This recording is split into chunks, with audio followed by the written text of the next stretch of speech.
Hey, we have another topic, which is okay. I was listening to this lecture about an experiment done on rats, which had familiar names in the title.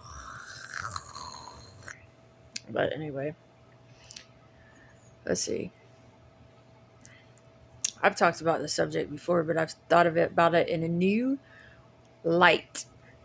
So, from what the lecture was about, he is mentioning the first and the second death, which is a topic in the Bible, Revelations.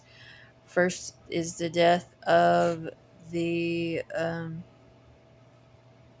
well, they say spirit, and then the second death is the death of the body. And then all of a sudden it went ding, ding, ding. So when I first heard that, um, um, I thought that, and I'm going to go with my first way I described it before I've ever gotten to the place where I am now. Um, when I first heard that, I thought that that was had to do with sin, because there, when you've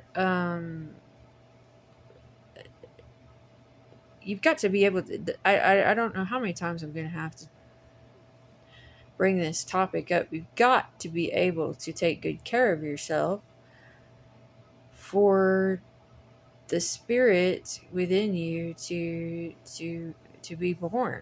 And it, I don't know how to really describe it, but there was a birth, sort of a spirit inside of me. There was the birth of myself, which took a lifetime to grow, and that contributed to the liveliness of myself. Now, there is something that is happening to me, which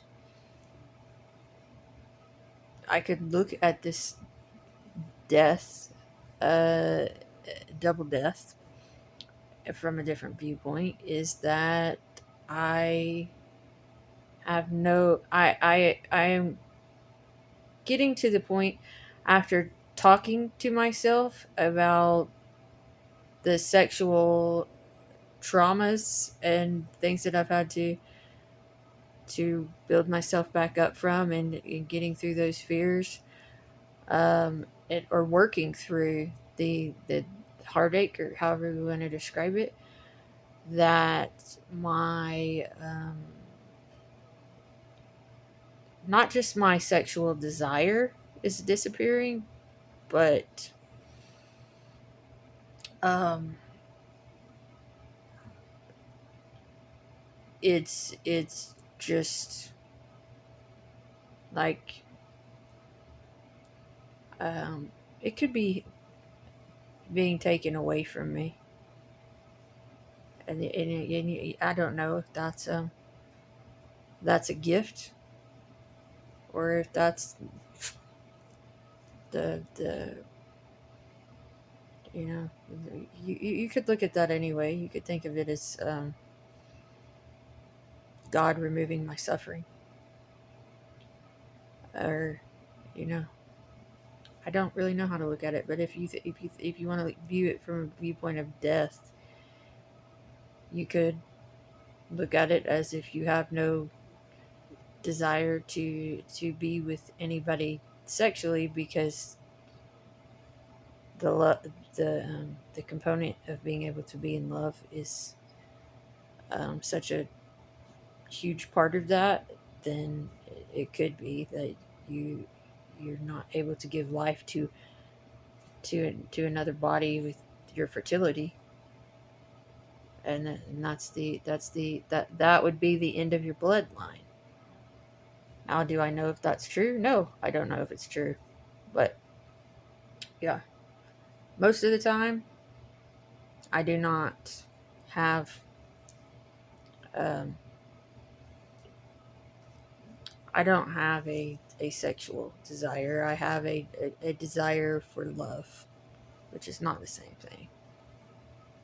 It's not the same thing.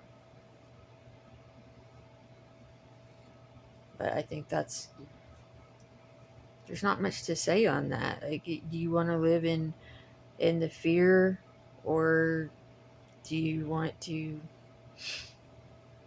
just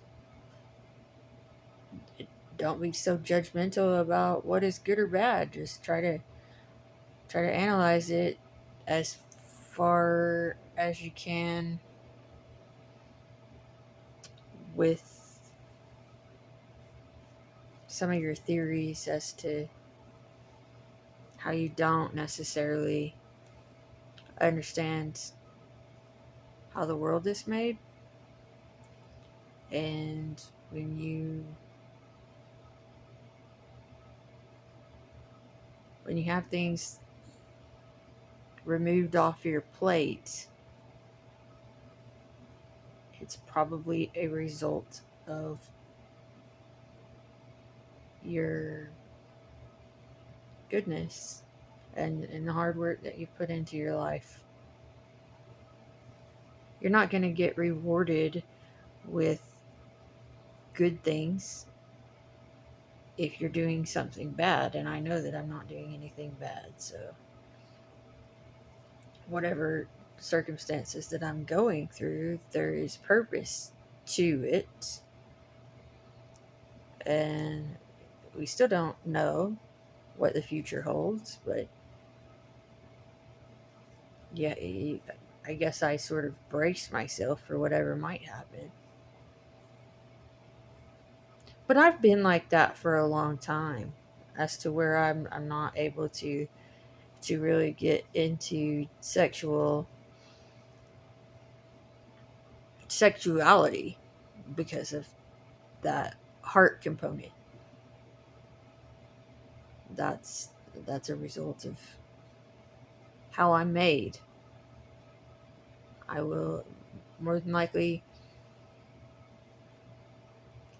dodge that type of thing.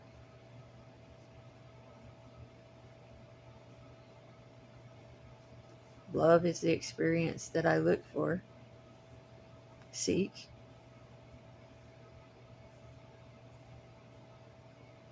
So that's my only response to that video.